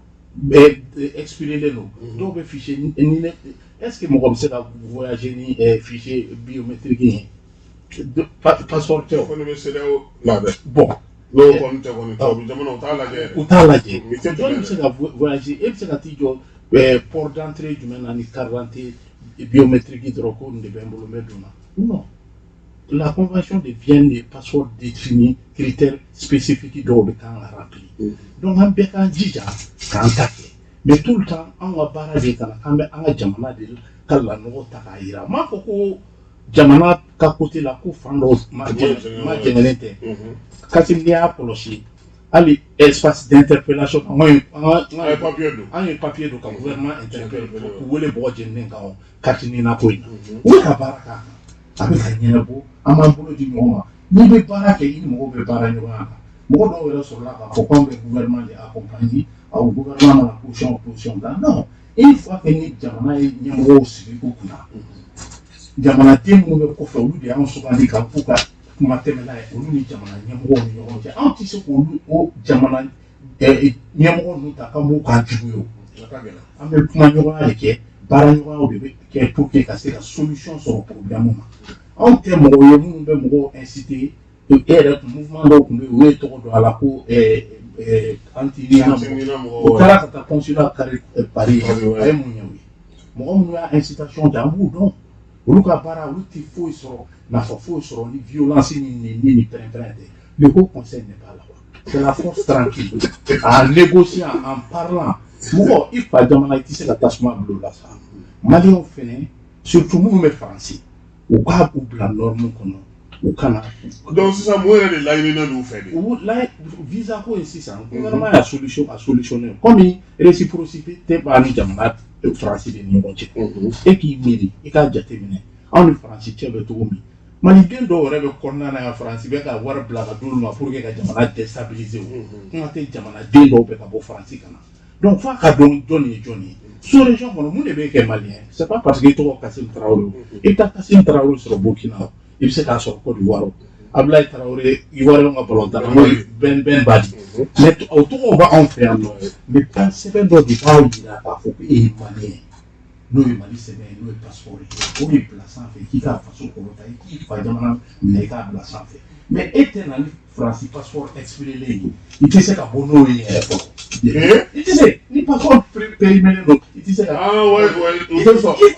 Allez, il est façon d'aller, il te sait. Bon, maintenant, Mali, autorité, quelle est notre binationalité, on est comme la constitution, article 36, accompagnement, chama, il en a. C'est un peu au Jamana, nous, ni nana ifa jamana la imana mali passeport ira watu ikadunai donc maintenant o ben no aki o ni fela tara yin jamana fela vide inu ka visa bo ou ya ne inu ka visa mata parce que ne sera pas ou national imana ka papier il doit bana bon donc on a conformé donc faut mo ka passeport de mali passeport de ngini sa nous bena ne deflene ni biomba wulo la États-Unis ntara no consulat la mali wulo seben la wi kamali passeport application ke ou processing ni na carte la mo chama be no den no alere benga do be o den ay avion ta jigi Belgique avion ta na mala France passeport drone ba yo wole mo mais always e bi sekan ke to di to den bi bolo la ka mo ka proba ima faso fa jamana papier la madama ima na mi ya obligé na volta ka Belgique ka do Dakar kaso itu Dakar ka do kai duma sera ka so kana o donner à 600 Dieu merci ani mali bolo seveli mali papier au plan ka duma c'est-à-dire ni ko nana an orienter solution ma mais ni gela salame amna fo ale fana kuntara ale ka passeport banelo ale tara séjour ta ndaro ale ka kuma yasa ka sera autorisation ka sera voyager c'est passé au montant n'a pas tout bon voilà 600 gouvernement est en droit pour sévère quand on beka parce que ni français passeport ma dugu re bo dugu la ni dugu passeport bi bolo blé ni validité voilà ni date 6 mois et 8 ans et flène et pièces nous demander le 10 points d'eau pièces nous demander l'eau et consulat général du Mali à Paris à adresse 53 rue Roche numéro 93 170 Bagnolet au téléphone numéro uniforme bien il est assez voilà c'est ça donc maintenant il est ni il m'a coupé pièce mon na il est en lui oui je mets 600 ni na carte bala et à toi di passeport voilà passeport biométrique bala carte d'identité nationale biométrique bala au point fort il est à toi di il va faire tout mal l'identité mbolo il va formulaire de demander visa dûment remplir disponible au consulat. Il faut remplir le consulat là où bien à City. Bon, maintenant, au point flanc, point savant, il passeport étranger fait. Souvent, il faut français ou bien tout. Un passeport muni d'un passeport étranger d'une validité d'au moins 6 mois. 6 mois. Ou du titre de voyage tenant lieu du passeport. Point flanc, ça va naître. Point nana et photo d'identité qui bolo. Donc, si ça veut qu'on bête un billet d'avion, nous qui avons le passeport ou le visa qui va au passeport. Donc, dans le monde, à son offre, il y a 90 € ça pour 3 mois. Il y a 110 € ça, voilà, ou 6 mois. Il y a 130 € ça, ou 9 mois. Il y a 150 € ça, ou une année. Donc, il va rester lié ou il va faire la visite qui est à mon là, a fait un peu définir le gouvernement a fait un beau cas, a solutionné le donc, maintenant, à la matinée, ni n'a pas de manana. Aya ni moka kono wa nyombulo. Équilibre déjà. En ben conditions mi kono bien, on y posture mi tabi. Les 3 principes qu'on a adoptés là. Voilà. La souveraineté et le trouver influencé. En la choix stratégique de nos partenaires, ça nous a causé beaucoup de tort. Ça se ramassé Mogoma. Quand il y a un royaume, quand nous manager, mon manager, ni mon dos sur la ou te fait au commande là. Donc, il y a 2 points. Ça va, Malien nous boira au fait l'intérêt supérieur des Maliens. Malien mabon Malien non, Malien nous de kono nous de koha abel da intérêt d'aller en considération donc on connaît pas dit à ko take mais demander les lois au fait Adamadi droit bien non responsabilité bi ni droit demander dit à faire la responsabilité pour exécuter donc on a check na c'est kana faire na mais est-ce que la geda asa jota la parce que le ko ni décision meta aka fo ulu fana ye feno ka gira ula yami akata chu uga iga wuli kibita be min don ko le ka be ka ma fara ko borama est-ce que afana joto yoro la ay décision tali ko décision courant taw du moment que français a consulat datu ko ah ya datu ko ya datu ko te visa di donc on fait réciprocité solo mena on de c'est là on de problème on de kololo flou mon bolo donc on te visa dans le moment on ka mo ko na ajo on fait un consulat mais na consulat datu ko no ni ma ko Mali papier be e bolo ay ga na Mali manga de o de la kololo to la kololo manga ani ba parcours compagnie de no ya ese ubu ya na ko ba o ka to ya farama compagnie mu be do asisa o course air mu ni fende mo chama se ka dulu de chef Mali comme nan ali Turkish no Ethiopian Airlines Royal Air chama se ka do en fait sinon ton mu si se ka donc il a Mali passeport du au moins Air France tina toi non on a tout doit rendre dans sa application pour autoriser non c'est-à-dire dire permis si donc on a dans le janvier comme et Kassim posture mita Kassim amba de la coupe fort de la coupe ma tête Kassim sabado jamana itu marana wati la tuwa do la Kassim et qui ouais présent assume ko tabora ka discours mu ke al fin qu'on nana fomana kan autorité coutumière ou religieuse une société civile ça me faut et voir des mémoires de Kassim Mali présent qu'on fait de quoi bon ni folie parce que comment nous fera c'est-à-dire ni faire obéir à un jamana ni mo rebe bodu ka kuma tanto to la ka degré pour Kassim on be accord militaire a signé ni jamana yi nous les Français on a espace aérien contrôle anti la déplacer nous autorisation allez ka chuta o moment nous lui arrêt ou ka chuta nous lui mo fa on de binyangi o bi doni bina mi en fait anti ko contrôle bu poni bina mi anti ko contrôle jamana ni mo do bolo bla o sebena ko sebe o ni na jamana ta fe o kuma ya ma soro ministère des affaires étrangères la ma soro présidence la assemblée city de kono ko prêter ni de ha yi la ani na balle na ko Kassim Oma ala sema mu arabe mu takano bla le reste cité dama fana no kada kadi ma to di e tati jamana c'est qui mille Takuba b'a fait Balkan b'a fait Milisma b'a fait G5 Sahel b'a fait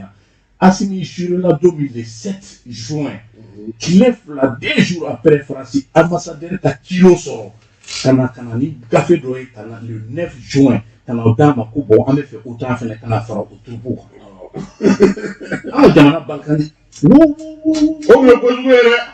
donation mo sono ma o tu a banea tumani jume jalo a boada la dron ko ka sura su ka comportement contrôlé na sura tu a boada la ka fo français ah che au ka ko do be en fait an na ko la fele ka la janga sura si troupeau ou tu mets meloti ka la woro la ka avion ko ka parachute du da ka ka ya mbulu la sona o ta nya mara ngoni ga ko ni donc et quand na jamana tu marala ta Kassim pour te dire que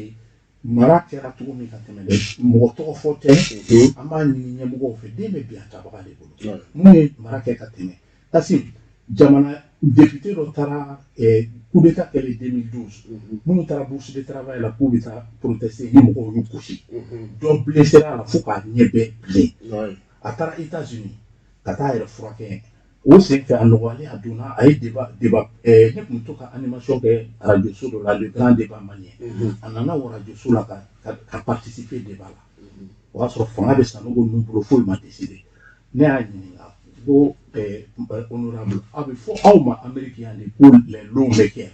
Kassim nin kuma in lamɛn dɛ ne bɛ kuma min fɔ jamanadenw k'a lamɛn a ka kɛ leçon de ye k'a dɔn k'a fɔ an bɔra yɔrɔ min n'an sɔnna a ma k'a fɔ jamana kun maralen tɛ an bɛ sɔn a ma mara bɛ minnu bolo bi olu tɛ kulonkɛmɔgɔw ye u bɛ ka jamana mara ni jamanadenw hakilina de a ko n ko e ko Sanogo k'a bɔ kolo kama k'u ka fanga bila ni m'o de fɔ a ko awɔ n ko n'o kɛra sisan Mali 2 tiers minɛnen don olu ye sɔrɔdasiw ye aw ko k'olu de ka fanga bila n'o kɛra sisan aw politicien aw bɛna mun de kɛ a ko an bɛ jɔ fɛn de don kelen a ye da fɛn de ko ale bɛ Alassane Ouattara dɔn cɛ min ye k'o tɛna Mali to nin bolo donc ale kun tigi Alassane de kan u y'an ka jamana sous-traité de ka taa di ni vassaux ni mafiosos de ma ka taa communauté ka daminɛ CEDEAO la African Union ka taa comment dire European Union na ka taa Nations Unies i ye MINUSMA ka kuma mɛn ko ni Barkhane taara k'olu bɛ sécurité cogo di k'u ka minɛn cɛ ko ka taa aw nana olu de kama Kassim nin de b'a yir'i la ka an ma bali ne la koyi Mauritanie tun bɛ bɔ Mauritanie kana faraku kɛ Nara ni Tombouctou jamana sigilen o tun bɛ kɛ mɛnɛ jamana de tun mais bi Mauritanie yɛrɛ tɛ fa la olu yɛrɛ sira ma an kana taa bi o kan hali y'u bolo fila fa jamana c'est pourquoi ne bɛ fɛn dɔ ɲini an ka jamanadenw fɛ quoi an k'a dɔn président ye kumalen don quoi Kassim a ye fɛn dɔ de yira ne na imagine dugu wɛrɛ jamana ɲɛmɔgɔ k'i wele i ka compte il faut nous donner l'explication que la sécurité politique au Mali la ɲɛfɔ e k'a fɔ a ɲɛna bɔ malidenw bɛ o de kama n ka kuma lamɛn dɛ c'est des paroles scientifiques c'est des faits scientifiques ni mɔgɔ ko ninnu ko ɲɛmɔgɔ ninnu tɛ ka jamana mara ni jamanadenw hakilina ye u k'u kulo ma da ko a situation politique a ɲɛfɔ an ɲɛna a ka jamana kɔnɔ a ko bon malidenw bɛ ɲɔgɔn ye la fɔlɔ ne tɛ se ka décision ta yɛrɛ n'olu ma kuma o dugu président k'a f'i ma ko tani ka temps perdu anw ye mɔgɔ 3 choisi déjà nin bɛ kɛ président donc ta CNT la donc i b'a dɔn de k'a fɔ olu ta ye yan ye o ta de tun ye yan ye kelen i b'o discours nin i b'o ni Alassane Ouattara ka Boubou Cissé ka conversation ye n'a b'a wele dis-moi là il faut me briefer avec la situation politique qu'est-ce qui voilà il y en a un ɲɔgɔn qu'est-ce qui se passe et anw ɲɛmɔgɔ bɛ ka don ka briefing kɛ tiɲɛni sira kan nin de bɛ tan nin de bɛ tan a tɛna mɛn yanni ka taa jigin fo Faransi président na dɛ nin sous-région président dɔw de compte rendu de bɛ ka k'o ye anw ka jamana maracogo la est-ce que jamana tun b'an bolo Kassim voilà donc n bɛ min f'i ɲɛna an ka jamana in kɛ an ka priorité ye Kassim anw ye tubabu jamana kɛ Kassim n bɛ tilen k'a fɔ n ka kuma kɔnɔ don n ye kuma dɔ Kassim kumalen a bɛ ka kuma n yɛrɛ sigilen n bɛ ka a b'i n'a fɔ n bɛ ka n yɛrɛ de lamɛn an ka jamana le Mali est le deuxième pays le plus riche du monde derrière Zaïre, Kinshasa. Moi, je sais que beaucoup à contre fois que débat nous fait plateau par rapport à fait. Donc en boulot na faut faire non fait. Na Manchester ka wuli kan solidifier militairement kan ga jamana jofolo. Moi mun be ka pression kan ka ko ko da do jom de dala ko démocratie ou ko ordre constitutionnel. Olu mo fait fait maintenant. Ou pe ka jam. Kasi jamana nyemo saba de be mo million hakɛ faga diɲɛ kɔnɔ a mɔgɔ fɔlɔ Mao Tse-tung ale de mɔgɔ hakɛ a yɛrɛ ka jamanaden a y'u faga a ka ca ni 80 millions de personnes Joseph Stalin bɛ na en deuxième position 60 millions ka sɔrɔ ka Hitler bila en troisième position jamana mara tɛ kulonkɛ ko ye koyi jamana mara ye sɛbɛ de ye wagati dɔw bɛ kɛ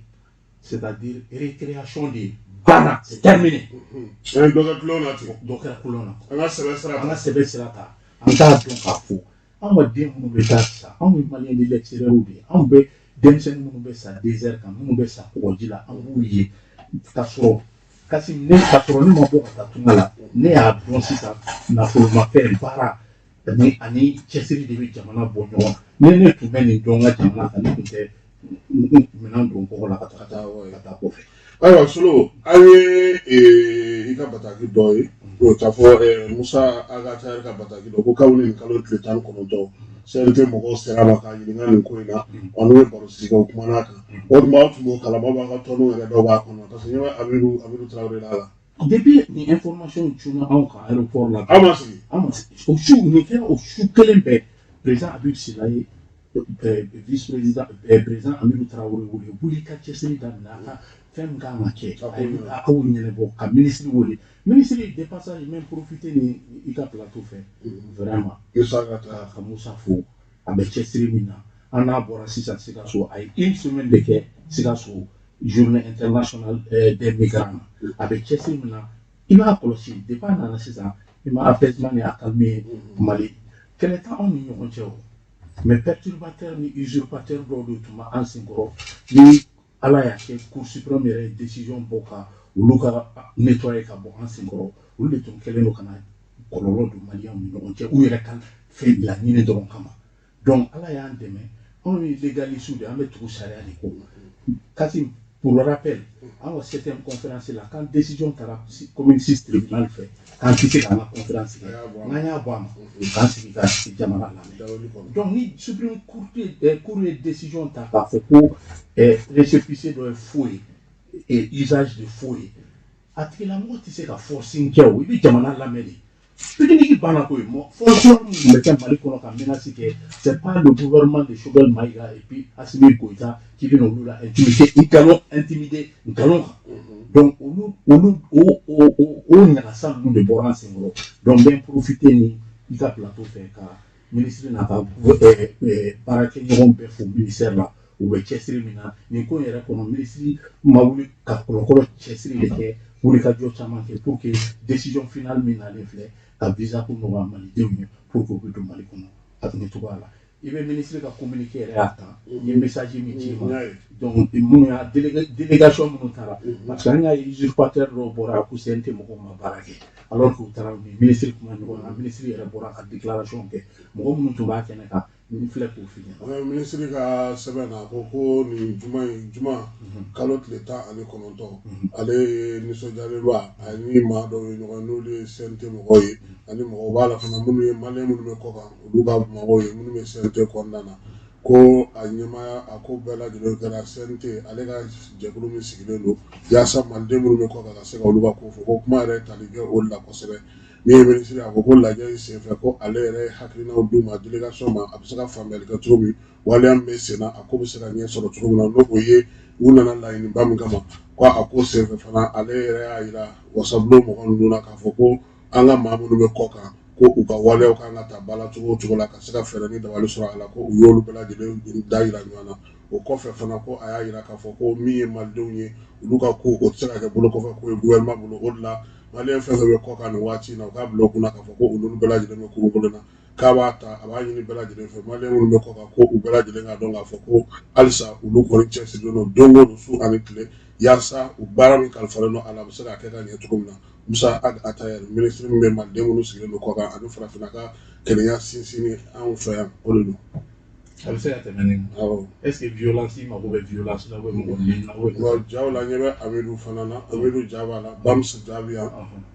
min ye Sisawane ye madame ale bɛ yan Musa yɛrɛ bɛ Jalamugu la u bɛɛ lajɛlen bɛ Ja fana photo fana ta ɲɔgɔn fɛ tuguni a bɛ ka laseli k'u ye. Awa Gasama fana b'a la o fana bɛ Mamadu Awa Gasama bɛ yan u bɛɛ lajɛlen photo bɛ yan. Ko ni sénateur quoi ni mɔgɔ dɔw sɔrɔla ka bɔ k'a fɔ ko. Mais mun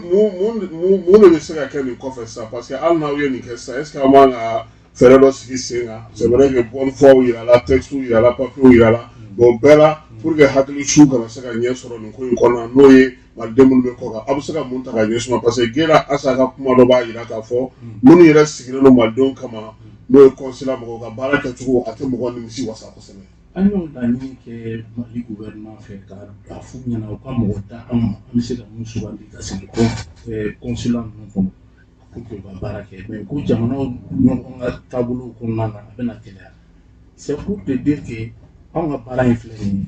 gɛlɛyaba de b'a kɔnɔ budget tɛ gouvernement bolo ka di an ka chancellerie ninnu ma ni maliyɛnw bɛ détresse la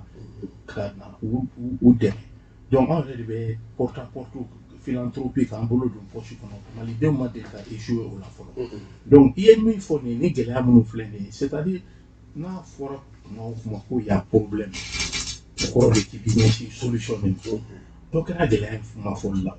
nin administration nin transition in filɛ ka cɛsiri min kɛ maliden ko kɔnɔna maliden ka ko la a ɲɔgɔn ma deli ka kɛ fɔlɔ san 30 nin kɔ anw bɛ laɲini na ko hali an ka wasadenw ka sigi sɔrɔ an y'a bɛɛ sɔrɔ donc n'aw ma ninnu accompagner an bɛ mun de kɛ donc muru ka gɛlɛn muru ka da ka fasa muru da ka go sogo ka fasa gouvernement c'est vrai car caman kɛra Mali gouvernement de ka côté la an ka sous-région jamana ninnu bɛɛ fɛ i b'a sɔrɔ Sénégal ni Côte d'Ivoire ni jamana tɔw b'u ka papier sɔrɔ facilement mais anw malidenw de ta ye an ye gɛlɛya sɔrɔ a la mais o sɔrɔla taabolo minnu kan mɔgɔw de sɔrɔla minnu y'an ka donniw ta ka sous-traiter ka bɔ n'a ye jamana kun man mara ni jamanadenw hakili ye k'an ka donniw ta ka taa confier mɔgɔ wɛrɛw la u bɛ wari fitinin min sɔrɔ o kɔnɔna la tasi pour rappel anw bɛ passeport malien kɛ avec le Canada Mali passeport tun bɛ bɛn 50 000 francs ma Mali tun bɛ 30 000 francs de sɔrɔ passeport la Mali gouvernement 20 000 bɛ di prestataire ma wari bɛ sara trésor public de la an nana k'o contrat résilier ka taa contrat signé ni Jean Yves Le Drian denkɛ ye au lieu de 30 000 francs gouvernement kana kɛ 18 000 francs ka contrat signé à perte o t'a juguman yɔrɔ ye dɛ ka contrat signé à perte k'a kɛ 18 000 francs mais wari 100% bɛ sara prestataire de français i b'a sara i ta éco-vente ninnu na u b'a wari bila ka taa ye wari bɛ taa o compte kɔnɔ au prestataire faut à la fin de l'année de o kan ka wari in verser ka na Mali trésor public la à la fin de l'année o tila ka n'i jɔ tuguni k'a fɔ ko non ale ye passeport diplomatique ni passeport de service ninnu bila gouvernement d'ailleurs ale de ka juru bɛ gouvernement jamana marala kan de parce que ayi solo ma nin yɔrɔ in faamu e bɛ fɛ k'a fɔ sisan c'est-à-dire san o san anw bɛ 6000 de sɔrɔ passeport kelen kan n'an kun bɛ a kuma min na contrat bɛ Canada bolo an y'a minɛ k'a di France ka société ma an bɛ 1600 de sɔrɔ 1600 wala 1600 an b'o de sɔrɔ o 1600 fana bɛ sara fo ni san banna wa ni san banna fana faso ka cakɛla minnu bɛ yen n'a fɔ ambassadeur ninnu fɛnw ka passeport min kan ka dilan u b'a fɔ ko sɔngɔ ka ca n'olu kan ka min d'anw ma ye. donc ka juru de b'an na Kasim kana kaba o la o Sécurité Port problème lajɛ kɛ Sécurité Port kɛra cogo di billet o billet bɛ ta Mali kɔnɔ de 2016 billet o kelen ni mɔgɔ o mɔgɔ bɛ billet ta ka na Mali kɔnɔ ou bien ka billet ta ka bɔ Mali kɔnɔ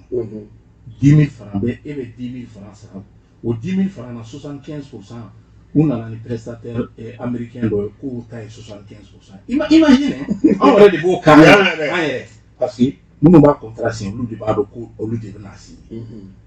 Ajustement structurel la Banque mondiale ni FMI y'an so ci ni min kɛ dɛ 81% reçu in dɛ olu yɛrɛ bɛ tila k'o ta k'o civiliser donc ko prestataire 75% bɛ di o ma 25% bɛ di État ma o tɛ baasi ye Donc 25% bɛ di état ma sisan contrat signé u taara 25% page ta ka bɔ contrat signé. Donc wari 100%. Asimi y'a fɔ a ka kuma kɔnɔ ko contrat bɛ kɛ 100% bɛ a wari bɛ bɔ jamana kɔnɔ a contrat signé jamanadenw de fɛ des multimilliards depuis 2016 ni contrat bɛ ka kɛ wari bɛ labɔ olu jɔlen ka wari kɛ marché. Voilà. Ka taa 25% in contrat ta ka bɔ page. O fana tɛ yen. Min kan ka d'a ma o fana tɛ papier kɔnɔ. O fana tɛ papier kɔnɔ. Donc wari 100% bɛ verser kɔ. C'est-à-dire pour que ka bɔ kuma kɔnɔ o yɔrɔ in na. Farafin an k'an sigi an k'an miiri. Farafin masakɛ tɛ na Afrique continent kɔnɔ mun y'a ka jamana nafolo suɲɛ i ko Mobutu y'a kɛ cogo min. A tɛ na. O foyi ninnu fɔra ale kɔ. Umar Bongo ninnu fɔra ale kɔ. Mais u kɔfɛ u salen depuis u bɛ da u ka bana la don min ni Mobutu denw sera ka 1% sɔrɔ a ye jamana wari suɲɛli mun kɛ k'a labɔ n'u a denw ye 1% sɔrɔ a la. U m'a sɔrɔ. C'est que u ye wari sɔrɔ. Aw b'a fɔ jamana wari ta au moins au minimum a y'a investir jamana kɔnɔ a ka baara kɛ ye jamanadenw ye. Amérique filɛ nin ye suɲɛli bɛ kɛ o mais wari bɛ investir jamana kɔnɔ a tɛ bɔ a bɛ bɔ bolo dɔ kɔnɔ a bɛ bɔ don bolo dɔ kɔnɔ bɛɛ bɛ baara. A baara créé a baaraw bɛ yan foyi ma kɛ Mali kɔnɔ yan baara ma kɛ yan opportunité sugu bɛɛ bɛ yen ka baara créé n'a fɔra ko mɔgɔw bɛ taa ka na i fa jamana wari k'a ta k'a bɔ kɛ fɛn kɔnɔ ka bɔ n'a ye ka taa n'a ye kɔfɛ wa tubabuw bɛ tila k'a bɔsi i la ko bien mal acquis don min ne ye Guinée équatoriale président Obianga sigilen k'a fɔ ko bien mal acquis ko ne tɛ français ni français de y'i ka fɛn suɲɛ mais ne africain n'i ye n ka fɛn ko n ye suɲɛli kɛ munna i t'a lasegin n ka jamana kɔnɔ. Mais u ye building kuturu san ka t'u ka ambassade ka rez-de-chaussée la ka baara daminɛ huissier dɔ nan'i jɔ ni papier ko bien mal acquis k'u labɔ building kɔnɔ ka saisie. Donc u y'a jɔ kɔ. Donc a ye investir aw fa jamana. A kɛra cogo dɔ maa ni dugukolo tɛ taa. Voilà a ye baaraw créé a ye emploi créé mais n bɛ min f'i ɲɛna sa Kassim kuma laban na o yɔrɔ ta fanfɛla la o y'a ye jamana yɛrɛ de ka wuli k'i cɛsiri sisan i y'a mɛn ko a y'a minɛ a suɲɛna de mécanisme bɛɛ Mali gouvernement ko texte ko t'anw ta ye dɛ texte bɛ yan minnu bɛ se ka contrôle kɛ ne yɛrɛ b'a fɛ entité dɔ bɛ présidence kɔnɔ ko ni OCLE ni fɛnw b'an ka rapport la k'a ta labila yen k'o ta ka bɔ a kɔnɔ ninnu ka baara kɛ dɔrɔn k'a judiciariser u k'a di kiiritigɛlaw ka politique ta ka bɔ a kɔnɔ ni papier taara da Ala y'an dɛmɛ bi an ye ɲɛmɔgɔ sɔrɔ ale kɔni b'a di dɛ ale b'a di mais n'ale bɔra yen sisan don a ye mécanisme de créer ka garde-fou créer pour que wari kana suɲɛ depuis mɔgɔ minnu a kana suɲɛ yɛrɛ quoi kuma tɛ k'a fɔ ko fɛn fɛn b'a wari tɛmɛ yɔrɔ la n'a tunun'i ka niveau la minɛli ka daminɛ. mais Solo est-ce que bi a ma se Mali yɛrɛ fana ka fɛɛrɛ dɔ tigɛ par exemple n'i ye diɲɛ ta k'a lajɛ ne kɔni tɛna fɛn fɛn kɔni yɛrɛ diɲɛ kɔnɔ taw la i bolo datɔ warimugu ka nanzara jamana na a ka gɛlɛn dɛ munna an t'o ɲɔgɔnnaw kɛ yan n'i taara banque la o n'i taara sarakɛyɔrɔ la o n'i taara i ka contrat signé o munna a bɛɛ la a bɛ ta warimugu jɛ la ka d'i ma. parce que suɲɛni encouragé len don. Bon est-ce que o tɛ dɔ bɔ suɲɛni na n'an y'o kɛ. dɔ b'a la. non suɲɛni tɛ se ka kɛ de. voilà parce que ne yɛrɛ b'a la yɔrɔ o yɔrɔ la. i yɛrɛ ka wari. hali sini sɔgɔma n'a fɔra k'e kan ka taga fɛn dɔ ta au conseil tɔgɔ la n'i y'a retiré a kɛra banque a kɛra fɛn fɛn o i bɛ wari sɔngɔ di. merci. mais n'a dun nana i ka fɛn na i tɛ se ka fɛn kɛ. foyi tɛ kɛ ni i tɛ ka dɔrɔmɛ kelen ta u b'a fɔ k'i ka tama dɔ d'u ma. Amérique banque la i yɛrɛ ka wari banque kɔnɔ. n'i y'a ta ka se $10,000 ma dɔrɔn. u b'aw jɔ. drapeau bɛ u da kɔnɔ u bɛ signaler FBI. ko k'i lakɔlɔsi yan. $10,000 i yɛrɛ ka wari. sigana bɛ na i la de wa ou bien mun de olu ka sariya ye. i nana wari kasi la bɔ e bɛ mun kɛ wari kasi la juste à 10,000. carte de transaction i ka mobili san a bɛ san créditation a bɛ tigɛ i kun dɔɔnin dɔɔnin tu n'as pas besoin ka t'i jɔ ka warimugu cɛ sisan. e bɛ kɛ sigana ye. sigana bɛ daminɛ. o yɛrɛ kɛlen ka problème bi yɛrɛ da la. i yɛrɛ da la donc tu vois non ko mécanisme c'est anw nana ni vécu n'a y'anw maliyɛn de l'extérieur dɛmɛ k'a to anw nana hakilina. mais Solo est-ce que olu ɲɔgɔnna bɛ se ka sigi anw fɛ yan k'a bɛ marcher c'est-à-dire ko ka kɛ k'a sɔrɔ bolodi ka i t'a ta i bolo la k'a di mɔgɔ ma. Kassim n wagati tɛmɛna yan k'a ye maire dɔ accusera k'a ye $40,000 suɲɛ a yɛrɛ faga. o kana ŋo jamana kɔnɔ Mali président ye juru ɲini ambassadeur fɛ a fa n'a kɔrɔmuso tatɔ Idi la ko ka juru la ko n'a ka sara dira a ma kalo a b'a sara ye an banna yɛrɛ la jɔ an banna yɛrɛ la et puis ne an ka politicien dɔ ɲininka ko k'ale de ye loi don assemblée kɔnɔ ne ko a ma Amérique n y'a ɲininka ko Moussa Traoré su Moussa Traoré ni kun ye wari suɲɛ 10 millions quel capital kun ko na nation a mort a ko k'ale yɛrɛ de ye loi don assemblée la ko k'o ta ko k'o bɔ a la pour que fɛnɛ suɲɛni u ka se k'a ta voilà k'ale yɛrɛ de y'a loi don donc a y'an bila bolo ɲuman de kan ou bien a y'an bila bolo jugu kan a yɛrɛ kan k'a yɛrɛ ɲininka o la Kassim pour te dire que le mal est tellement profond mɔgɔ dɔw accusera k'u ye wari dɔw suɲɛ 8 milliards Kassim n ka kuma lamɛn dɛ 1 milliard n'i y'o b'i kun pour que i ka pan dunni na kalo o kalo i bɛ 1 million dun par mois kalo o kalo i bɛ mɔgɔ dɔn Mali kɔnɔ min ka dunta ye a ka dabalo maliyɛn lambda la k'a dabalo 1 million kalo la mais n'i b'a dun 1 million kalo o kalo i b'a dɔn i bɛ san joli sɔrɔ san 80 ani san 3 ani kalo 3 miliyari kelen pour que i ka tila a dunni na miliyɔn kelen tile o tile kalo san 80 san 3 kalo 3 miliyari kelen ne bɛ bɔ n ka so don o don ka greffier n'o ye da n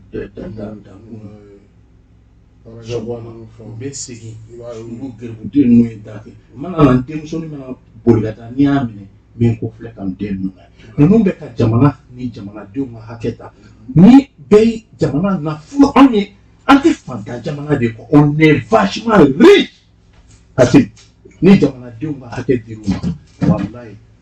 tubabu bɛna visa ta ka na yɔrɔ jan tɛ Angola filɛ nin ye Portugais bɛna aventure la visa ɲini ka na aventure la Portugal o tuma na an ka yɛrɛ lajɛ quoi ni an ma wuli k'an jɔ k'an cɛsiri ninnu filɛ ka taabolo min ta mɔgɔw b'i da don fɛn o fɛn la an ka solidifier militairement n'an m'a kɛ i yɛrɛ y'a ye an dafɛ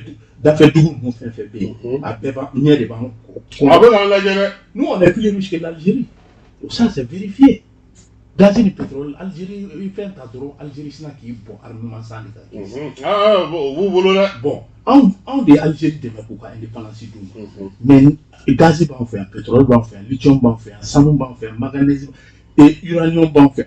wala an tɛ k'a bɔ yɛrɛ an ma o de kɛra an kunna jayɔrɔ ye a ma bɔli yɛrɛ daminɛ mun suɲɛna la ka taa u taara i ye président ka kuma mɛn k'u ye machine ye Kidal k'a ka bon adamaden bon ka bɔ dɛ bon société 3 de tun bɛ Kidal e ye Kidal kɛ o société 3 de bɛ yen u bɛ sanu bɔ cogo min ka d'u ye contrat bɛ u ni terroriste ninnu de ni ɲɔgɔn cɛ i m'a ye an surunyali Kidal la wali don min na Kidal kɛlɛ gɛlɛyara olu de ye mɔgɔw ɲini fana k'u bila u ka kɛlɛ kɛ parce que a fɔr'u ye bon an n'anw kɔni bolo bɛ ɲɔgɔn bolo mais minnu natɔ olu fanga ka bon dɛ ko non k'u bɛ mercenaires sɔrɔ mais u kun sigilen tɛ ni min ye u tun t'a dɔn ko min bɛ armée bolo armée y'a daminɛ olu yɛrɛ de ka base la ka don Kidal bon Kassim pour la première fois armée ka Kidal 4 entrée ta récupération na a kɛra Zeyita de la échappatoire kun tɛ i tɛ se ka bɔ o Kassim i kɛ cogo o cogo ni drone ma bɛn i ni orobo bɛ bɛn ou bien ni homme bɛ bɛn ou ni échappera hélico b'i poursuivre f'u ye delili yɛrɛ de kɛ ko k'a fɔ Mali ɲɛna ko ka couloir humanitaire dayɛlɛ mɔgɔ minnu bɛ fɛ ka minnu bɛ se ka bɔ wa olu ka bɔ dugu kɔnɔ c'était chaud. Kassim, c'est pour te dire que Mali est le deuxième pays en Afrique. Et Zaïre, Congo, Zaïre, Kinshasa, frontière combien de temps on est frontière on est le deuxième. Mais Congo, Kinshasa, superficie là, ça fait 2 millions plus kilomètres carrés. Population 108 millions. On est pour la frontière qui est 26 000 km carrés. Population 11 millions. Uranda de flèches à Zaïre, qui est ici, au boulot la foule, nous avons lithium, nous avons nous bêtes. Uranda. On a Keleka. Tiens, ça. Tiens, Keleka tout. Nous nous mettons à Kagame d'aller dans le Fénétéri. Nous avons un mercenaire français dans le allez, pas de problème. On a les problèmes. Mais la vie là. lajɛ Rwanda budget 50% bɛ bɔ Zaïre minéraux de la anw filɛ nin n'anw m'an kɔlɔsi an dafɛ dugu ninnu bɛɛ Rwanda filɛ ka min kɛ i ɲɛ bɛ Algérie la a bɛ ka min k'an na an yɛrɛ de y'an yɛrɛ mais Zaïre n b'a dɔn k'a fɔ bɛna faamuya k'a fɔ ko ko dɔ bɛ sen na voilà bon donc vraiment Kassim n bɛ min f'i ye an ka kan yɛrɛ rien n'est grand ne peut être conçu sans la passion i bɛ fɛ ka fɛn fɛn belebele kɛ f'a kanu ka don i dusukun na an ka jamana ye kanu don an dusukun na an ka sɔn ka sacrifice kɛ an bɛ ka yiri min turu sisan hali n'a ma falen anw ɲɛna a ka falen anw denw ɲɛna ne k'o fɔ kibaruya la don o don n ko Mali bɛ ja n ko hali n'a tɛ k'anw ɲɛna yan bon Kassim hali n'a ma k'an ɲɛna mun de la an bɛ janjo fɔ Sunjata ninnu ko janjo bɛ se ka fɔ an fɛnɛ kun n ka tiɲɛ f'i ye bi janjo kan ka fɔ malidenw kun parce que gɛrɛntɛ min sigi la conspiracy min an ka wari an ka compte d'opération k'a bloqué gɛrɛntɛ min sigi la an ka jamana in na fo ka taa kurantigɛw don o ko kɔnɔ o bɛɛ b'a la halisa o bɛɛ b'a la donc maintenant an ka bolo di ɲɔgɔn ma wagati jan tɛ n'an ye sacrifice kɛ a tɛ na mɛn yɔrɔ jan na an b'an yɛrɛ sɔrɔ ka ni jamana in ka an denw ka se k'a tɔnɔ bɔ an ma mɔgɔ kɛlɛ o kasi on veut vivre en paix an yɛrɛ ka dugukolo kan o dɔrɔn de don o dɔrɔn de don bon anw minnu bɔra kɔfɛ on sait que ni tubabu jamana ninnu kan an ka dugu tɛ hali n'i ye san 100 kɛ yen nɔ i b'a dɔn ko yirikuru mana mɛn ji la a tɛ kɛ ba ayiwa Solo problème min ye i se a su na n bɛ fɛ i ka a solution dɔ fɔ pour que c'est vrai que aw ni gouvernement bɛ baara la min ye gɛlɛya in ye a faamuna parce que hali bi maliyɛn dɔ tun ye ne wele ntɛnɛn don a kun jɔrɔlenba don mais kɔfɛ a ko jɔn ko Ala ko faamaw y'a wele ko in ɲɛfɔra ale ye cogo min k'ale yɛrɛ bɛna mɔgɔw sensibiliser a ko ne ma ten ale tun y'a ta ni dusu ye dɛ a kun dusu bɔra yɛrɛ parce que a ko ko ale yɛrɛ papier minnu fɔlen filɛ o bɛɛ b'ale bolo mais jamana tɛ se ka nin kɛ ale ka fɔla ni a ma a d'a ma yira olu la donc anw yɛrɛ fana bɛna mun de kɛ parce que ne ni ɲɔgɔnna bɛ kɛ ne bolo fana a kun cɛ ka ɲi gouvernement tun ka se ka aw fana kɔn ka aw wele k'a fɔ an bɛna nin bolo da a t'a la a ka nin ɲɛfɔ pour que au moins mɔgɔw k'a faamuya a lawaleli ka se ka nɔgɔya. Kassim c'est-à-dire n'i bɛ jamana ko la fɛn bɛɛ tɛ jalaki ye u ye kuma min fɔ nin ye tiɲɛ de ye o majɛ caman bɛ gouvernement taabolo la mais anw de ka gouvernement don anw de bɛ se ka solutionner an ka ɲɛ anw bɔlen ni problème kalama i bɛ jakuma su min président Habib Silaye Amidou Traoré honorable Amidou Traoré la même nuit immédiatement a su kelen n bɛ se k'an bolo kuranɛ da min kan k'an bolo da a kɛra ne yɛrɛ sigilen ɲɛna CCB kɔnɔ ministres nan'u sigi dɔrɔn a wulila k'a fɔ a kulo kɔrɔ ko maliyɛn dɔw bɛ problème na aéroport la sɔrɔ ministre ko an bɔ a ye yɛlɛma a la a y'a fɔ a ko an bɛ bɔ yan dɔrɔn n bɛ taa mulu fɛ mais ne bɛ ladilikan min di o ye maliyɛnw de ye an fana maliyɛn minnu bɛ kɔfɛ a tort ou a raison tɛ se ka kɛ jalakiba ye an bɛ sɛbɛnko yɛlɛma ninnu kɛ pour que an b'an tɔgɔw falen an bɛ kow kɛ tɔgɔ tɔgɔ b'i bolo sisan gouvernement bɛɛ n'a kan k'a fɔ ko i ka papiyew bɛna dilan o la an b'o baaraw kan maintenant n'aw bɛ don aw fa jamana kɔnɔ pour que nin ɲɔgɔn na nin kɛra i bɛ nin exemple in lajɛ a kɛra Faransi de bon m'a fɔ ko a tɛ kɛ jugu wɛrɛ la dɛ mais nin fɛn ninnu ka teli Faransi maliyɛn minnu olu de ka taa ka segu ka ca kojugu donc hali gɛlɛya sa y'o de fɔ k'ale bɛɛ fɛ k'i teliya kana ka segin fɛn y'a ta tigɛ la donc maintenant an ka essayer au minimum an bila mais a ye passeport sɔrɔ bon a ye passeport sɔrɔ 72 heures a ye passeport sɔrɔ Kassim a ko ne ma ten o tɛ solution ye bon gouvernement filɛ ka 10 points min solution fɔ nin ye tan fɔlɔ gouvernement kun tɛ Mali kasi de kun tɛ kɛ Faransi passeport kɔrɔ parce que fɛn y'a wuli kan mais an y'u wuli sisan ka bɔ yen komi an y'a ye a kɛra degun ye an ka mɔgɔw ma donc maintenant i bɛ taa ni Faransi passeport ye mais critère minnu bɛ se k'i permis visa ka k'i kun ani visa sɔngɔ ye min ye an k'o kɛ mais ne bɛ wele min lase Mali autorités ma o toujours Mali sɛbɛnko i ye wariko fɔ ko nin bɛɛ ye biométrique de ye transparence de bɛ na ni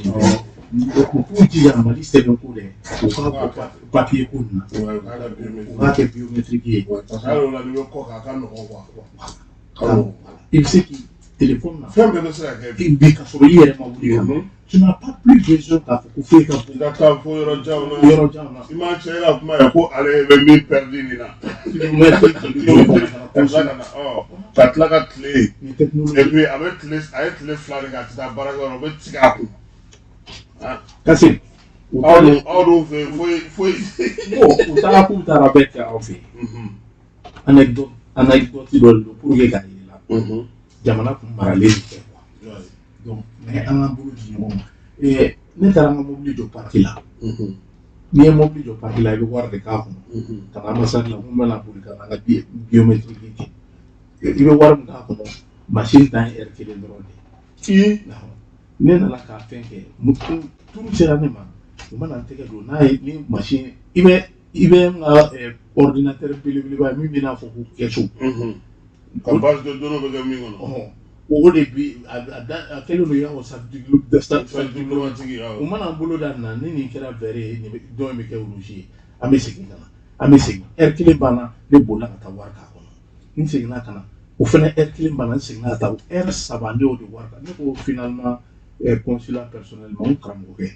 ko ne bɛ émission kɛ radio so dɔ la grand débat malien i t'a to n ka wele bila maliyɛnw ma an bɛ ordinateur san ka na d'aw ma a b'aw ka baara nɔgɔya i b'a ka jaabi dɔn ko an ni société contrat signé ni société min ye faransi k'o tɛna sɔn parce que aw ka ordinateur o n'olu ta se e tora bɛɛ bi i sago sɔrɔ mais o tɛ se ka kɛ i ɲɛ bɛ salabatɔ ni baarakɛbaliya fɛn fɛn la maliyɛn na an y'a ta faransi de la faransi ɲɔgɔn bɛ sigi jamana ten ce ne sont pas des travailleurs i m'a ye u bɛ kɛlɛ kɛ k'u ka baarakɛ heure dans 36 heures ninnu ma ne kasi dɔgɔkun dɔw la ne tun bɛ 60 heures baara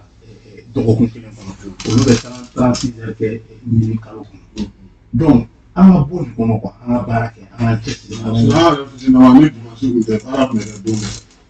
ala an bɛ taa ekɔli la samedi an ka segin an yɛrɛ ma an bɛ taa ekɔli la samedi k'an yɛrɛ mɛ min fɔ maliden minnu sigilen bɛ kɔ kan président Habib Sy la ka cɛsiri kɔnɔna na démarches bɛ ka kɛ baaraɲɔgɔnyaw bɛ ka kɛ kumaɲɔgɔnya de bɛ yen o de bɛ se ka ko solutionner o non le gouvernement bɛ mɔgɔw ka billet sɔngɔ sara gouvernement de ye mɔgɔw ka billet ta ka di mɔgɔw ma n'an kana bɔ ka mɔgɔw inciter à la haine ou à la violence a tɛ foyi ye an ka bolo di ɲɔgɔn ma ni solution fɛn fɛn bɛ mɔgɔw bolo nana ye an k'a di ɲɔgɔn ma de passage n ka président yɛrɛ ninnu bɛna ka kɛ commandeur ye sini an bɛ to décoration na Koloba n'ala sɔnna vraiment